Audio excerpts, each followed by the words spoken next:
আমাদের আজ একবিংশ শতাব্দীর এই নতুন 24 এই স্বাধীনতার পরে এদেশের প্রতিটি তৌহিদি জনতার প্রতিটা সুস্থ বিবেকের একতার চিন্তা করার সময় এসেছে। 53 বছর দেখেছি আমরা 72 সংবিধানের কি দিতে পারে দেশে, আমরা তা দেখেছি। আমরা আর কোন সংবিধান দেখতে চাই না। আল্লাহর জমিনে একমাত্র আল্লাহ কোরআনের সংবিধান দেখতে চায়। কথা ঠিক কিনা? একথা আজ আমাদেরকে দীপ্ত কণ্ঠে বলতে হচ্ছে। আমরা দেখতে পাচ্ছি 56,000 বর্গমাইলের এই বাংলার স্বাধীনতার সূর্যে 53 বছর হয়ে গেছে। 72 সংবিধানকে মানুষ তার সুবিধা মতো কাটছাঁট করে নিয়ে এসেছে। আজ নতুন স্বাধীনতার পরে কেউ চিন্তা করে যে এই সংবিধান ছাড়া কিছু করা যাবে না। শুনে রাখুন হে মুসলমানেরা, মানব রচিত আইনের উপর ভিত্তি করে দুনিয়াতে কেউ যদি শান্তি আনতে চায়, খোদার কসম শান্তি আনতে পারবে না।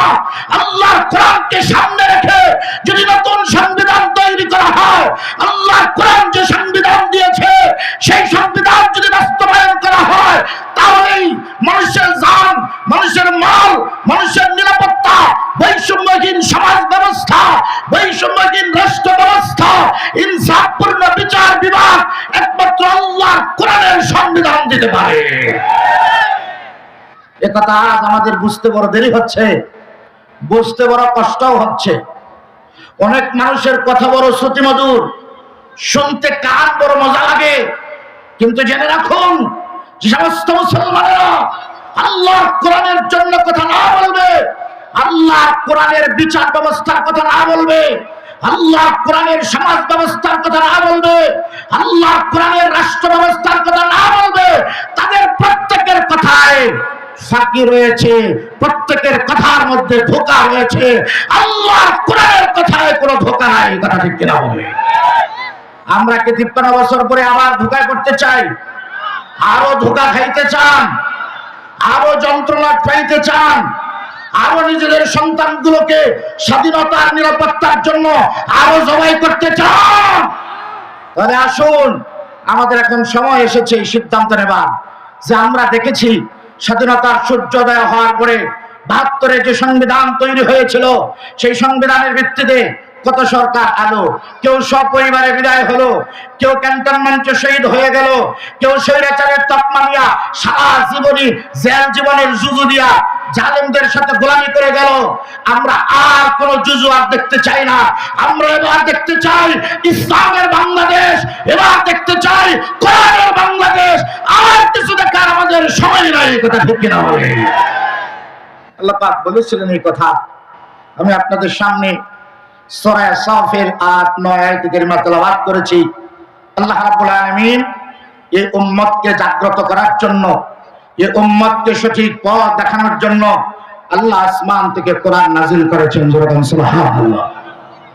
আল্লাহ রাব্বুল আলামিন ডাক বলেন, ইউরিদুনা লিইউতফিউ নূরাল্লাহি বিআফওয়াহিহিম ওয়াল্লাহু মুতিম্মু নূরিহি ওয়ালাউ কারিহাল কাফিরুন। আল্লাহ পাক বলেন, হে দুনিয়ার মানুষেরা শুনে রাখো, আমি আল্লাহ রাব্বুল আলামিন এই কোরআনের নূর সপ্ত আসমানের সীমানা ভেদ করে লোহে মাহফুজ থেকে আমি আল্লাহ তাআলা আমার হাবিবের সিনায় জমিনের বুকে গাড়ি হেরায় আল্লাহ হাবিবের সিনার উপরে আমি আল্লাহ তাআলা কোরআন নাযিল করেছি। সুবহানাল্লাহ। এই কোরআনের দীপ্তময় আলো লোহে মাহফুজ থেকে সপ্ত আসমান, ষষ্ঠ আসমান, পঞ্চম আসমান, চতুর্থ আসমান, তৃতীয় আসমান, দ্বিতীয় আসমান, প্রথম আসমান, সব আসমানের দরজাকে অতিক্রম করে আল্লাহ রাব্বুল আলামিন এই জমিনের বুকে কোরআনের আলো প্রজ্বলিত করেছেন। সুবহানাল্লাহ। কোরআন এক দীপ্তময় আলো, যে আলো আল্লাহ তার হাবিবের সিনায় দিয়েছেন। যদি আল্লাহর হাবিবের সিনায় না লিখে অন্যান্য কিতাবের মতো আল্লাহর কিতাব এসেছে তো কোরআন, তাহলে আমরা এটা ধারণ করতে পারতাম না, আমাদের এটা বহন করার মতো ক্ষমতা ছিল না। আল্লাহর রাসূল সে কোরআন, এই আল্লাহর নূরকে আল্লাহর রাসূলের সিনায় আল্লাহ ধারণ করেছেন। সুবহানাল্লাহ। তাওরাত একবারে নাজিল হয়ে গেছে, জবর একবারে নাজিল হয়েছে, ইনজিল একবারে আল্লাহ তাআলা লিখিত আকারে নাজিল করে দিয়েছেন। কোরআন আল্লাহ তাআলা একবারে নাজিল করেন নাই, আল্লাহ তাআলা 23 বছরে আল্লাহর হাবিবের সিনায় আল্লাহ কোরআন নাজিল করেছেন। সুবহানাল্লাহ। কোরআনের এই নূর আল্লাহর হাবিবের সিনায় যখন নাজিল হলো, আল্লাহ রাব্বুল আলামিন তার হাবিবকে বললেন, হাবিব, দুনিয়ার সব তন্ত্র মন্ত্র ছিন্ন ভিন্ন করে আপনি আমার কোরআনকে তেলাওয়াত করেন, আর আপনি আমার এক উলুহিয়তের দাওয়াত প্রকাশ করেন। দুনিয়ার মানুষকে বলে দেন, কোটি কোটি দেবতা, হাজার হাজার দেবতা, লক্ষ লক্ষ দেবতা, সব দেবতার তন্ত্র মন্ত্র ছেড়ে দিয়া এক আল্লাহর প্রতি ঈমান এনে আল্লাহর কোরআনকে আঁকড়ে ধরবে। আল্লাহু আকবার। রাসূলুল্লাহ সাল্লাল্লাহু আলাইহি ওয়াসাল্লাম যখন কোরআনে কারীমের আয়াত তেলাওয়াত করে শোনালেন, হে দুনিয়ার মানুষগুলো, সব এলাহ ছেড়ে দাও, এক ইলাহ আল্লাহ তাআলার ইবাদত করো। ইয়া আইয়ুহান নাসু উবুদু রাব্বাকুমুল্লাযী খালাকাকুম মিন নাফসিন ওয়াহিদা। আল্লাহ তাআলা বলেন, হে নবী, আপনি বলুন দুনিয়ার সকল মানব জাতিকে সকল তন্ত্র মন্ত্র ছেড়ে দিয়া যেন মানুষেরা এক আল্লাহর ইবাদত করে। কয় আল্লাহর জোরে বলেন, কথা বলেন, আপনাদের জবান বন্ধ হয়ে গেছে। এই কথা, জবানকে কথা বলার জন্য জবান কে দান করেছেন বলেন তো? আরো জোরে বলেন। এই যে আমরা দেখতেছি, দেখার জন্য চোখ কে দান করেছেন? প্রিয় ভাইরা, আল্লাহর দেওয়া জবান দেয়া আল্লাহর কথা আমাদেরকে বলতেই হবে। কথা ঠিক কিনা বলেন? আল্লাহ হাবিব দুনিয়ার মুশরিকদেরকে ডাক দিলেন, মক্কার কাফের মুশরিকদেরকে ডেকে সাফা পাহাড়ের উপরে উঠে বললেন, এক আল্লাহর ইবাদত করো, আর করে ইবাদত করবে না। মক্কার কাফেররা বলে, মুহাম্মদ, তুমি কি পাগল হয়ে গেলে নাকি? এক আল্লাহর ইবাদত করলে কি হবে? আল্লাহ হাবিব বললেন, শোনো, তোমরা যদি এক আল্লাহর ইবাদত করো, দুনিয়ার আর কারো সামনে মাথা নত করা লাগবে না। এক আল্লাহর কাছে যদি চাও, দুনিয়ার আর কারো কাছে চাওয়া লাগবে না। আল্লাহু আকবার বলে। কাফেররা বলল, ওরা হাস্যকর কথা, আমাদের এত দেবতা, বাইতুল্লাহর ভিতরে আছে 360টা দেবতা, মাতাবের ভিতরে আছে শত শত হাজার হাজার দেবতা, এক এক দেবতা আমাদের জান বাঁচায়, হায়াত দেয়, খাওয়ান দেয়, বছরে 2-1 বৃষ্টি নিয়ে আসে। এত দেবতা আমাদের কাজ হাসিল করতে পারে না, আমাদের এক আল্লাহ কেমনে আমাদের চাহিদা পূরণ করবে? নাউজুবিল্লাহ। দেখছেন নি কারবারটা? এটা দুনিয়ার মুশরিকরা বলল, আজও মুশরিকদের দেবতার অভাব নাই। কত কোটি দেবতা? 33 কোটি দেবতা আছে। কথা ঠিক কিনা বলেন?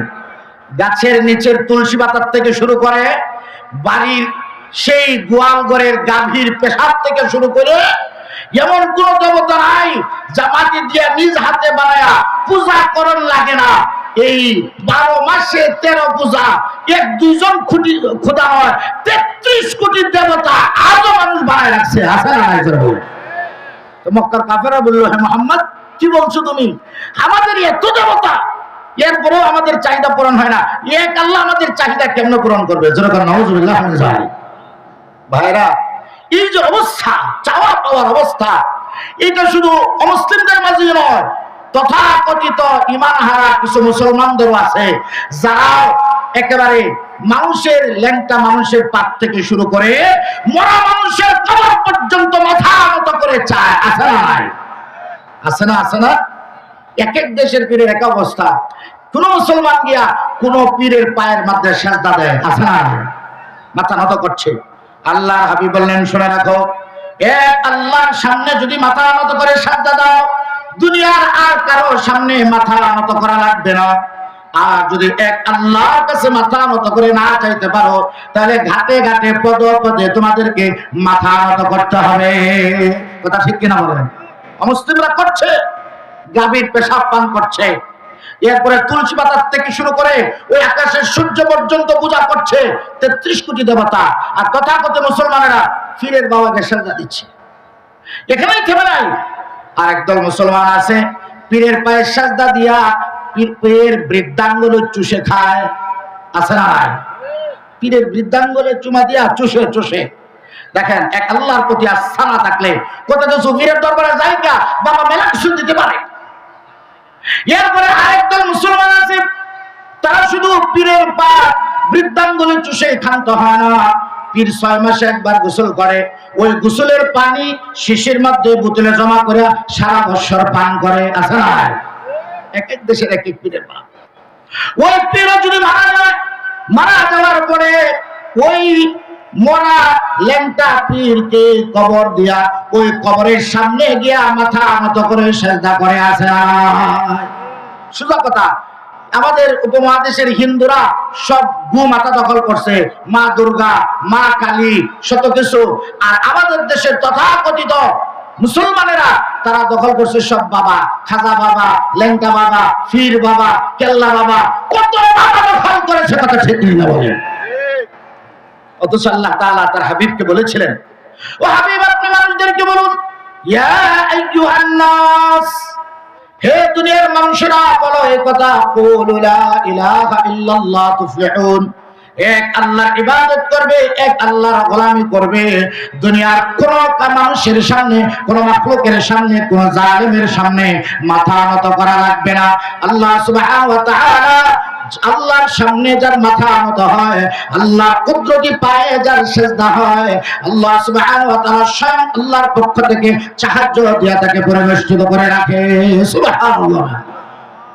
তো রাসূলুল্লাহ সাল্লাল্লাহু আলাইহি সাল্লাম বললেন, হে মক্কার কাফেররা, এ আল্লাহর ইবাদত করো। কাফেররা বললে, বড় আশ্চর্যের কথা, আমাদের কাবা গৃহের মধ্যে এত দেবতা, মাতাবের চতুর্পার্শ্বে এত দেবতা, এত দেবতার গোলামি করার পরেও আমাদের চাহিদা মিটে না, এক আল্লাহ কি করে আমাদের সব চাহিদা পূরণ করবে? যেরকম নাউযুবিল্লাহ মিন যালিক। রাসূল করিম সাল্লাল্লাহু আলাইহি ওয়াসাল্লাম আল্লাহর কোরআন দিয়ে মানুষদেরকে দাওয়াত দিতে লাগলেন। কোরআন শুনে শুনে মক্কার মজলুম মানুষগুলি আল্লাহর নবীর প্রতি কালেমা আনতে লাগলেন। যেরকম সুবহানাল্লাহ। হযরত খাব্বাব, হযরত খুবাইব, হযরত আম্মার, হযরত ইয়াসির তারা ঈমান আনতে লাগলেন। রাসূলুল্লাহ সাল্লাল্লাহু আলাইহি সাল্লামের প্রতি দুর্বল মানুষগুলো ঈমান আনতে লাগলো। সমাজ, তথাকথিত সমাজপতি যারা, সমাজের তথাকথিত উচ্চ বংশ যারা নিজেদেরকে মনে করে সমাজের মাতাব্বর শ্রেণী মানুষ যারা, তারা আল্লাহর নবীর সামনে এক বিশাল বাধার প্রাচীর তৈরি করলো। রাসূল করিম সাল্লাল্লাহু আলাইহি ওয়াসাল্লামের সামনে, আল্লাহর কোরআনের সামনে বাধার প্রাচীর তৈরি করে দিল। আল্লাহর হাবিব জনাবে রাসূলুল্লাহ সাল্লাল্লাহু আলাইহি ওয়াসাল্লাম সব বাধার প্রাচীর ভেঙে ডেঙ্গিয়ে নিজের উপরে জুলুম হচ্ছে। আল্লাহর হাবিবের শরীরের উপর রক্তের আঘাত আসছে, হুজুরের গা থেকে রক্ত ফিনকি দিয়ে পড়তো, পাথর দিয়ে আঘাত করতো, রাসূলুল্লাহ গা থেকে রক্ত ছিটকে পড়তো, হুজুরের থুতুর মধ্যে, হুজুরের চেহারা মুবারক পর্যন্ত থুতু নিক্ষেপ করতো। আল্লাহর হাবিব হাতিমে কাবার ভিতরে সিজদারত অবস্থায় ছিলেন, আর আবু জাহেল তার চেলা বান্দাদেরকে নিয়ে আল্লাহর হাবিবের গলার মধ্যে গামছা লাগায়া হত্যা করার ষড়যন্ত্র করলো। যেরকম নাউযুবিল্লাহ। বাধাটা এমনি এমনি আসে নাই। আল্লাহর হাবিবের উপরে পাথরের আঘাত, হুজুরের চেহারা মুবারকের উপরে থুতু নিক্ষেপ, আল্লাহর হাবিবের পিছন দিক থেকে জামা টেনে ধরা, হুজুরের গায়ের মধ্যে পাথর নিক্ষেপ করা। আল্লাহর হাবিব কাবার সামনে সিজদারত অবস্থায় আবু জাহেল তার চেলা পান্ডা গুন্ড পান্ডা দিয়া আল্লাহর হাবিবের গলার মধ্যে গামছা লাগায়া শ্বাস রুদ্ধ করে হত্যা করার ষড়যন্ত্র করতে লাগলো। আল্লাহ সুবহানাহু ওয়া তাআলা এমন অবস্থায় তার হাবিবকে বলে দিলেন, ও হাবিব, দুনিয়ার এই কাফেররা চায় ইউরিদুনা লিয়ুতফিউ নূরাল্লাহি বিআফওয়াহিহিম, এই সব কাফেররা মিলে আমার কোরআনের আলোকে, কোরআনের এই প্রজ্বলিত নূরকে তারা নিভাইয়া দিতে চায়। ও হাবিব, আপনি জেনে রাখুন, দুনিয়ার সব কাফেররা কেন, কিয়ামত পর্যন্ত আনেওয়ালা কোরআনের শত্রুরা মিলেও যদি আল্লাহর কোরআনের নূরের মধ্যে ফু দিয়া নিভাইতে চায়, কিয়ামত পর্যন্ত নিভাতে তো পারবেই না। ইসলামদের দুশমনদের মুখ ফুরে জ্বলে পুড়ে ছাই গায়ে হয়ে যাবে। কথা ঠিক কিনা বলে? আজও আছে কাফের মুশরিক বেঈমানরা কোরআনওয়ালাদেরকে দেখে হিংসা করে, ঈর্ষা করে, এদের শরীরের মধ্যে হিংসার আগুন। আমরা বলি, শুনে রাখো, কোরআনওয়ালারা কোরআনের কথা বলতেই থাকবে, আর মুনাফিক যারা তারা হিংসার আগুনে জ্বলে পুড়ে ছাই হতে থাকবে। কথা ঠিক কিনা বলে? প্রিয় ভাইরা, আল্লাহ তাআলা তার হাবিবকে বললেন, ও হাবিব জেনে রাখুন, তারা কখনোই আমার কোরআনের আলোকে ফু দিয়া নিভাতে পারবে না। কেন? রাসূলুল্লাহ সাল্লাল্লাহু আলাইহি ওয়াসাল্লাম হজের মৌসুমে সারা দুনিয়া থেকে মানুষেরা আসে বাইতুল্লাহ, চতুর্দিক থেকে মানুষেরা সারা পৃথিবীর থেকে আল্লাহর ঘরকে কেন্দ্র করে হজের মৌসুমে আসে আল্লাহর ঘরের পাশে। এখন মক্কার কাফেররা চিন্তা করলো, মক্কায় তো আমরা অত্যাচার কম করি নাই আল্লাহর হাবিবের উপরে, কিন্তু তারে আটকাইতে পারি নাই, তার প্রতি ঈমান আনা বন্ধ করতে পারি নাই, বরং দিন যত যাচ্ছে তত মুসলমানদের সংখ্যা বেড়ে যাচ্ছে। সুবহানাল্লাহ। শত চেষ্টা করছে, আটকাইতে পারেনি। এমন অবস্থায় হজের মৌসুম এসে গেছে। হজের মৌসুমে সারা দুনিয়া থেকে লোকজন আসে আল্লাহর ঘরকে জিয়ারত করার জন্য, সব ধর্মের লোকেরা আসে সারা পৃথিবীর থেকে। মক্কার কাফেররা চিন্তা করলো, এটা তো একটা বড় বিপদের কথা। কি বিপদ? যে সারা দুনিয়া থেকে মানুষ আসবে, আর মুহাম্মদ রাসূলুল্লাহ সাল্লাল্লাহু আলাইহি ওয়াসাল্লাম তিনি যদি মানুষের কাছে গিয়া কোরআন তেলাওয়াত করে শোনায়, আর এই কোরআন যদি মানুষ শুনে তা আর কিছুই লাগবে না, কোরআন তেলাওয়াত শুনে শুনে লোকেরা দলে দলে মুসলমান হয়ে যাবে। আল্লাহু আকবার। এখন মক্কার কাফেররা সব একত্রিত হলো। দারুন দোয়া হচ্ছে তাদের সংসদ ভবন কাফেরদের, হারাম শরীফের কাছে তাদের সংসদ ভবন কাফেরদের। আবু জাহেল, উতবা, শাইবা, আবুল আহাব, উমাইয়া ইবনে খালফ সহ সব এক জায়গায় তারা চিন্তায় বসলো, হজের মৌসুমে যদি কোরআন তেলাওয়াত প্রচার করেন আল্লাহর হাবিব, তাহলে দূর দূরান্ত থেকে যদি মানুষগুলা কালেমা গ্রহণ করে ইমানদার হয়ে যায়, তাহলে আমাদের জন্য এটা বড় বিপদের কথা। এই জন্য তারা চিন্তা করলো, মক্কার মাটিতে লোকেরা নানান দেশ থেকে যখন আসবে, তাদেরকে রাস্তার মোড়ে মোড়ে দাঁড়ায়া আল্লাহর কোরআন সম্পর্কে অপপ্রচার করতে হবে, আল্লাহর হাবিবের বিরুদ্ধে অপপ্রচার করতে হবে, যাতে লোকেরা মুহাম্মদ ইবনে আব্দুল্লাহর কাছে না যেতে পারে। তারা এই চিন্তা করলো। এই জন্য তারা সবাই বসে একটা সিদ্ধান্ত নিল যে আমরা যদি এক একজন এক এক কথা বলি, তাহলে তো আমাদের কথা কেউ বিশ্বাস করবে না। সুতরাং আমাদের প্রচারটা এক যুগে পরামর্শ করে এক ষড়যন্ত্রে এক কথা বলতে হবে। দেখেন, বাতিল এটা বড়, এই যে ইসলামের বিরুদ্ধে অপপ্রচার, কোরআনের বিরুদ্ধে অপপ্রচার, এটা সেই মক্কার কাফের আবু জাহেল, উতবা, শাইবাদের চক্রান্তের জাল। এটা আজ থেকে নয়, ১৫০০ বছর আগের থেকে কোরআনের বিরুদ্ধে, কোরআনের শরীয়তের বিরুদ্ধে অপপ্রচার চলছে। কথা ঠিক কিনা বলেন? গোটা দুনিয়া, এই যে মিডিয়া, সারা দুনিয়ার মধ্যে আলহামদুলিল্লাহ আফগানিস্তানের স্বাধীন মাটি কয়েক দশক প্রত্যক্ষ লড়াইয়ে আমেরিকা ২০ বছরের উপরে টানা লড়াই করে শোচনীয় পরাজয় বরণ করে আফগানদের মাটির থেকে পালাতে বাধ্য হয়েছে, পাদ্রীওয়ালাদের সামনে থেকে পালাতে বাধ্য হয়েছে। কথা ঠিক কিনা বলেন? কিন্তু আজ আফগান জাতি এক স্বাধীন মুসলিম ইসলামী আমানত, খেলাফতের এক মসনদ তারা কায়েম করেছেন। কত অপপ্রচার! গোটা দুনিয়া তাদের অর্থ ব্যবস্থা আটকে দিছে আফগানিস্তানে। আফগান মোল্লারা বলেছেন, পাদ্রীওয়ালারা, দুনিয়ার কারো সাহায্য দরকার নাই, সাহায্য আরশে আসিমের মালিকের দরকার। কথা ঠিক কিনা বলেন? গোটা দুনিয়ায় আফগানদের বিরুদ্ধে অপপ্রচার, কোরআনওয়ালাদের বিরুদ্ধে। তারা নারীদেরকে বন্দী করে রাখে, তারা নারীদের উপর জুলুম করে, তারা নারীদেরকে কর্মক্ষেত্র থেকে বিতাড়িত করেছে, তারা নারীদেরকে শিক্ষা ব্যবস্থা থেকে বিতাড়িত করেছে। সব অপপ্রচার, এক যুগে এই অপপ্রচার করে। অথচ আল্লাহ সুবহানাহু ওয়া তাআলা আফগানিস্তানের মাটিকে, ইসলামী ইমারতকে অর্থনৈতিক অবস্থার মধ্যে গোটা দুনিয়ার অর্থ জায়গায় জায়গায় আটকে দেওয়ার পরেও গোটা পৃথিবীর মধ্যে আফগান মুদ্রা অসম্ভবীভাবে দুনিয়ার সমস্ত মুদ্রার সামনে গোটা দুনিয়ার ডলার ব্যবস্থার বিরুদ্ধে ইসলামী অর্থ ব্যবস্থা চাঙ্গা হয়ে মাথা তুলে দাঁড়িয়েছে। কথা ঠিক কিনা বলে? এটি আমাদের সামনে একটা জ্বলন্ত উপমা।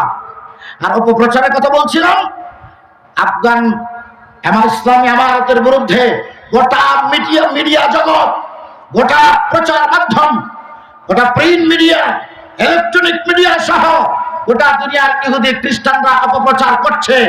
কিন্তু সেই অপপ্রচারেও আল্লাহ দ্বীন যেখানে কায়েম হয়, ইসলামী ইমারত যেখানে কায়েম হয়, ইসলামী খেলাফত ব্যবস্থা যেখানে কায়েম হয়, সেখানে আল্লাহর আরশে আজিম থেকে রহমত নাযিল হয়। কথা ঠিক কিনা বলেন? এই যে আমাদের দেশের অর্থ ব্যবস্থা, চোরের দল, ডাকাতের দল সব ডাকাতি করে নিয়ে গেছে। কথা ঠিক কিনা বলেন? এই গোটা পৃথিবীর মধ্যে মুসলিম জাতি যদি আমরা মাথা উত্তোলন করে দাঁড়াতে চাই, অর্থ ব্যবস্থাকে দাঁড়াতে চাই, দাঁড় করাতে চাই, তাহলে তন্ত্র মন্ত্র বাদ দিয়া চোরদেরকে প্রতিহত করে দুর্নীতির এই গজব থেকে বাঁচতে হলে আল্লাহর দেওয়া কোরআনের অর্থ ব্যবস্থা আমাদেরকে জমিনে চালু করতে হবে। কথা ঠিক কিনা বলে?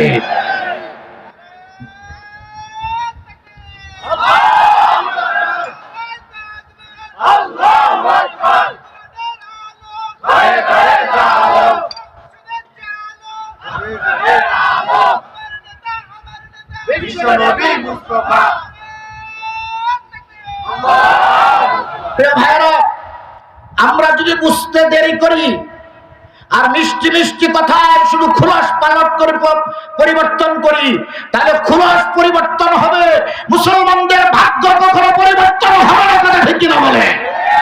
আজকে আমাদের মুখ্যম সময়, এই সময়টা চিন্তা করে আমাদেরকে সামনে আগাতে হবে যে আমরা আমাদের দেশের আমানতকে কাদের কাছে রাখতে চাই। সব আমানতদারদের আমাদের দেখা আছে, সকল আমানতদের হালত আমাদের জানা আছে। এখন আমরা দেখতে চাই আল্লাহ কোরআন আমাদেরকে যে আমানত দিয়েছেন, আল্লাহর কোরআন আমাদের যে শাসন ব্যবস্থা দিয়েছেন, আল্লাহ কোরআন আমাদের যে অর্থ ব্যবস্থা দিয়েছেন, তা ছাড়া আমরা আর কিছুই মানতে চাই না, শুনতেও চাই না। কথা ঠিক কিনা বলে? আফগানিস্তান তো আমাদের জ্বলন্ত উপমা, আমাদের সামনে জ্বলন্ত সেটা প্রমাণ। প্রিয় ভাইরা, আল্লাহ রাব্বুল আলামিন কোরআন ওয়ালা দিয়া কোরআনের নূর জ্বালালে কি হয় আল্লাহ তাআলা দেখাচ্ছেন। আল্লাহ তাআলা বলেন, শুনে রাখো, আইয়ামে জাহিলিয়াত ১৫০০ বছর আগে এসেছিল। আইয়ামে জাহিলিয়াত ১৫০০ বছরের আইয়ামে জাহিলিয়াতের অন্ধকার ব্যবস্থাকে ইসলামী খেলাফত আর আল্লাহর কোরআনের ব্যবস্থার শাসন ব্যবস্থা এক সোনালী যুগ আল্লাহ তাআলা কায়েম করেছিলেন। খায়রুল কুরআনি করনি সুম্মাল্লাযীনা ইয়ালুনহুম সুম্মাল্লাযীনা ইয়ালুনহুম, যে জগৎটাকে আল্লাহর কোরআন বলেছিল আইয়ামে জাহিলিয়াত, সেই জগৎটাকে মাত্র 23 বছর আল্লাহর নবী কোরআন দিয়া মানুষকে আহ্বান করেছেন। কোরআনের আহ্বানে সাড়া দিয়া আল্লাহর হাবিব এমন এক জমানা, এমন এক শাসন ব্যবস্থা কায়েম করেছেন।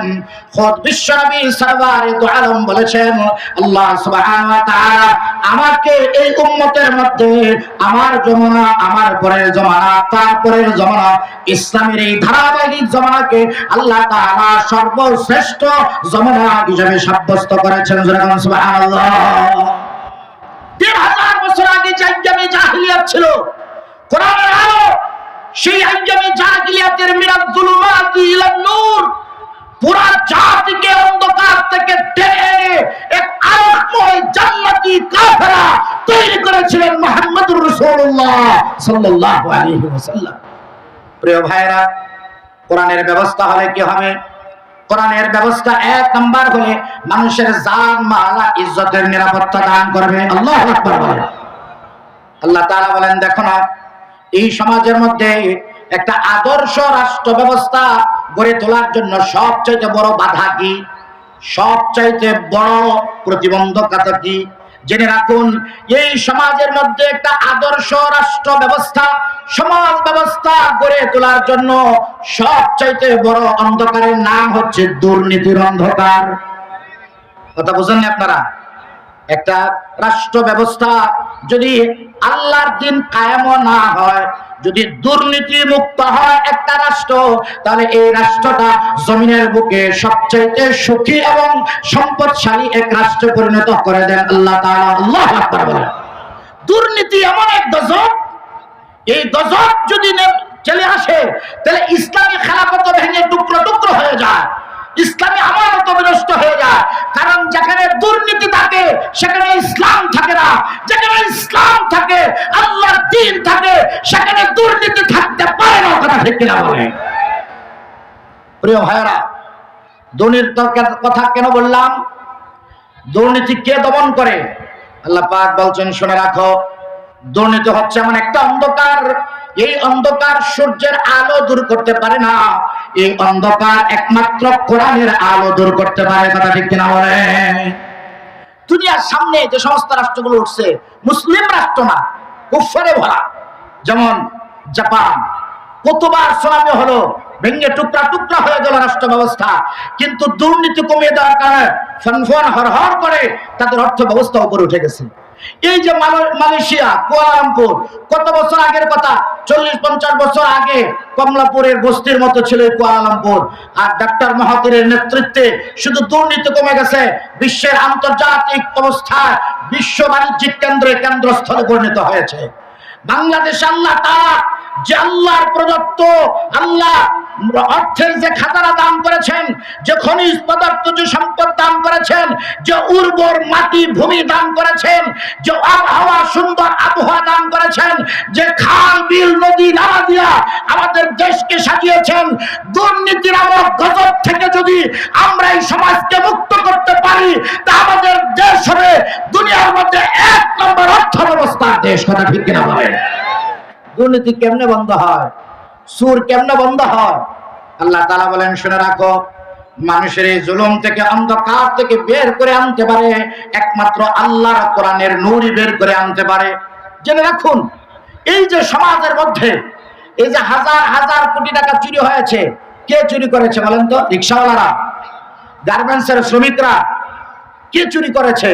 খেটে খাওয়া কৃষক, শ্রমিক জনতা, তারা চুরি করেছে না। কারা করেছে চুরি? যারা এই নামি দামি বিশ্ববিদ্যালয়, ইউনিভার্সিটি থেকে যারা পড়ালেখা করে এসে সমাজের, সরকারের বড় বড় আমলায় রূপান্তরিত হয়েছে, বড় বড় সমাজের ডিগ্রি নিয়ে দেশের রাজনীতিতে বড় বড় চেয়ার দখল করেছে, বড় বড় পড়ালেখা করে দুনিয়ার অর্থ ব্যবস্থার চালিকা শক্তি, ব্যবসাকে সিন্ডিকেটের মাধ্যমে দেশের অর্থ ব্যবস্থাকে এক কোণে ডাকাতি করার পথ তৈরি করেছে। কথা ঠিক কিনা বলে? তারা করে এসেছে। কারা? দেশের ইউনিভার্সিটি গুলো কাদের টাকায় চলে? এই যে একটা ছেলে ইউনিভার্সিটি থেকে বিসিএস করে আসে, ডক্টরেট করে আসে, বড় বড় ডিগ্রি নিয়ে এসে বিসিএস করে সরকারের পদে উচ্চপদস্থ কর্মচারীতে লিপ্ত হয়, কাদের টাকায় পড়ালেখা করে? এই বিশ্ববিদ্যালয়, কলেজ, ইউনিভার্সিটি গুলো কাদের টাকায় চলে? এদেশের খেটে খাওয়া শ্রমিক জনতা, কৃষক, সাধারণ মানুষদের টাকায় এই সমস্ত বিশ্ববিদ্যালয়গুলো থেকে পড়ে আসে। একটা ছেলে যখন বিশ্ববিদ্যালয় থেকে অনার্স মাস্টার্স করে আসে, এদেশের জনগণের রক্ত চোষার টাকা দিয়া বিশ্ববিদ্যালয়গুলো চালানো হয়। তাদের রক্ত চুষায় পড়ালেখা করে এসে এই সমাজে তারা এসা ডাকাতি আর লুটপাট করে। কথা ঠিক কিনা বলে? আপনারা এর বাস্তবতাটা বুঝছেন? কেন করে? ইউনিভার্সিটি থেকে কেন আসে? কেন এইসব লুটপাট করে? দেশের সাধারণ মানুষের টাকা দিয়া যে ইউনিভার্সিটি গুলো চলে, যে কলেজগুলো চলে, বিশ্ববিদ্যালয়গুলো চলে, তারা এসে লুটপাট করে খায় কেন? আছে মাশাআল্লাহ, এমন ডিসি আছে 1 টাকা ঘুষ খায় না, এমন এসপি আছে জীবনে হারাম টাকা ছেও দেখে না। আছে 2-1 আছে। কারা? ওরা আছে যারা আল্লাহর সামনে মাথা নত করে রাত্রে গভীরে নামাজের পরে আল্লাহর কোরআন তেলাওয়াত করে। কথা ঠিক কিনা বলে? আল্লাহর কোরআন ছাড়া, আল্লাহর কোরআনের ভয় ছাড়া, আল্লাহর কোরআন ছাড়া নামাজও পড়া যায় না, আল্লাহর কোরআন ছাড়া নামাজে দাঁড়ানো যায় না। নামাজে দাঁড়াইতে হলে আল্লাহর কোরআন পড়তে হয়, তেলাওয়াত শুনতে হয়। কথা ঠিক কিনা হয়? তাহলে প্রিয় ভাইয়েরা, যে জাতি শিক্ষিত জাতি হতো, যে জাতি উচ্চ শিক্ষা নিয়ে আসছে, অথচ চরিত্রবান হচ্ছে না। আপনারা দেখছেন 2-1টা আবাসিক হোটেলে মাঝে মাঝে, 2-1টা আবাসিক বাড়িতে মাঝে মাঝে রেড অ্যালার্ট করছে।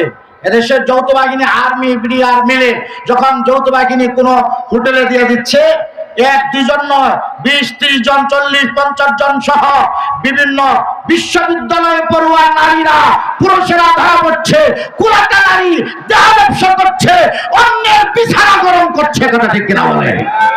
চরিত্রহীন হচ্ছে কেন? কারণ বিশ্ববিদ্যালয়গুলোতে আল্লাহর কোরআন নাই, কলেজগুলোতে আল্লাহর কোরআন নাই। যারা আল্লাহর কোরআন পড়ে না, তাদের অন্তরে আল্লাহর ভয় আসবে কি করে? যারা কোরআনের নূর পায় না, কোরআনের আলো পায় না, তারা এই অন্ধকার থেকে বের হয়ে আসবে কি করে? এই জন্যই আল্লাহ তাআলা বলেছিলেন, হে নবী, আমি আপনাকে এমন এক কোরআনের আলো দিয়েছি যে কোরআন মানুষের সর্বস্তরের মানুষগুলোকে, ওই বিশ্ববিদ্যালয়ে পড়ুয়া কবি, সাহিত্যিক, দার্শনিকরা নাস্তিক হচ্ছে। কেন নাস্তিক হচ্ছে? কারণ তাদের কাছে আল্লাহর কোরআনের আলো নাই। উচ্চ শিক্ষিত হচ্ছে, বড় সাহিত্যিক হচ্ছে, বড় সাংবাদিক হচ্ছে, সরকারের উচ্চ পদস্থ আমলা হচ্ছে, এরপরেও তারা প্রকৃত মানুষ হচ্ছে না। কেন? আল্লাহ তাআলা বলেন কোরআন কারীমে মানুষকে প্রকৃত মানুষ বানাতে পারে। কোরআনের আলোয় প্রকৃত মানুষকে আলোয় আলোকিত করতে পারে। আলোকিত মানুষ আর সোনার মানুষ একমাত্র আল্লাহর কোরআন করতে পারে। কথা ঠিক কিনা বলে? প্রিয় ভাইরা, এইজন্য আল্লাহ তাআলা বলেছিলেন এই আলোর মধ্যে ইউরিদুনা লিইউতফিউ নূরাল্লাহি বিআফওয়াহিহিম। ও নবী, আমি আপনার উপরে এমন এক আলো প্রেরণ করেছি যে আলো দুনিয়ার কাফের মুশরিক বেঈমানেরা ফু দিয়া নিভাইতে চায়, যেটা কোন তারা নিভাতে পারবে না। আল্লাহু মুতিম্মু নূরিহি, আল্লাহ রাব্বুল আলামিন এই নূরকে পরিপূর্ণ করবেন কিয়ামত পর্যন্ত। কোরআনের সামনে যারা বাধা নিয়ে আসবে, কোরআনের আলোকে যারা নিভাইতে যাবে, আল্লাহ তাআলা বলেন শুনে রাখো, ওই আলোকে যারা ফু দিয়া নিভাইতে যাবে এদের চেহারা সহ 14 গোষ্ঠী জ্বলে পড়ে ছাইকায় হবে। আল্লাহ কোরআনের কিছুই করতে পারবে না। কথা ঠিক কিনা বলে? প্রিয় ভাইরা, জমিনে যত জুলুম হয়, যত গণহত্যা হয়, গত 15 বছরে বড় বড় 3টা গণহত্যা হয়েছে। 1 নম্বর, দেশের শীর্ষস্থানীয় দেশের স্বর্গভূমি সেনাবাহিনীর থেকে বিডিআর হত্যা, একটি গণহত্যা হয়েছে।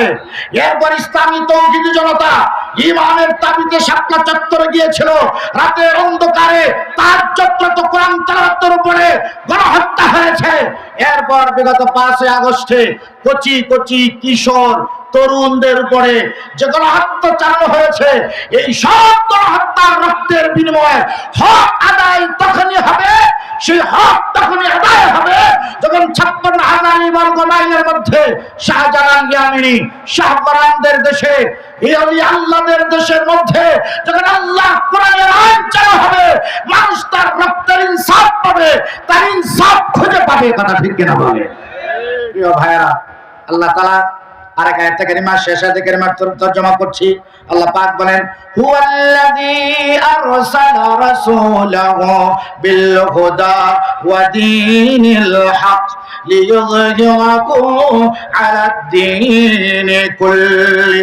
আল্লাহ পাক বলেন শুনেন হে নবী, আমি আপনাকে সত্য দিন দিয়া প্রেরণ করেছি, যেটা রাখুন দুনিয়ার সব বাতিলের উপরে আমি আপনাকে এবং আপনার দ্বীনকে বিজয় দান করব। সুবহানাল্লাহ। কে বলেছেন? রব্বে কারীম আল্লাহ বলেছেন। বলেন তো আল্লাহ। এটা আওয়াজ দিয়ে বলেন আল্লাহ। শুনুন, আল্লাহ তার দ্বীনকে বিজয় দান করেছেন। একটা বিজয় চিরকাল ইসলাম আছে, এই বিজয়কে কেউ থামাইতে পারবে না। সেই বিজয়টা হচ্ছে দলিলের বিজয়।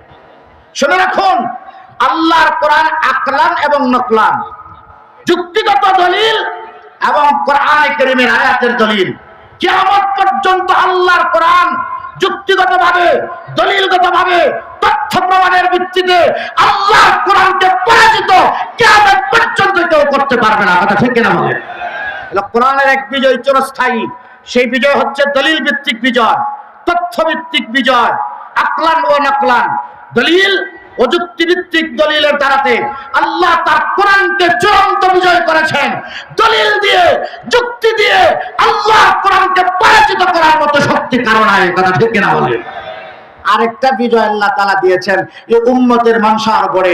এটা উম্মতের, এই উম্মতেরা তাদের রক্ত, তাদের জান, তাদের মাল কোরবানি করে দুনিয়ার সমস্ত মতবাদের উপরে আল্লাহর দ্বীনকে বিজয় করবে। যেভাবে সাহাবায়ে কেরাম বিজয় করেছিলেন, মদিনাতুল মুনাওয়ারা থেকে খলিফাতুল মুসলিমিন হযরত আবু বকর সিদ্দিক থেকে শুরু করে 800 বছর পর্যন্ত মুসলিম উম্মাহ এই পৃথিবী শাসন করেছে, পরাজয় করতে পারে নাই। কিন্তু যখন এই মুসলিম উম্মাহর সামনে এসেছে ইহুদি খ্রিস্টানদের একটা দ্বিতাত্ত্বিক তথ্য, রাষ্ট্র আলাদা, ধর্ম আলাদা, এটা একটা কুফরি কথা, মারাত্মক কথা, যা দেশের মুসলমানদের মুখে মুখেও শোনা যাচ্ছে। যারা বলে ধর্ম আলাদা রাষ্ট্র আলাদা।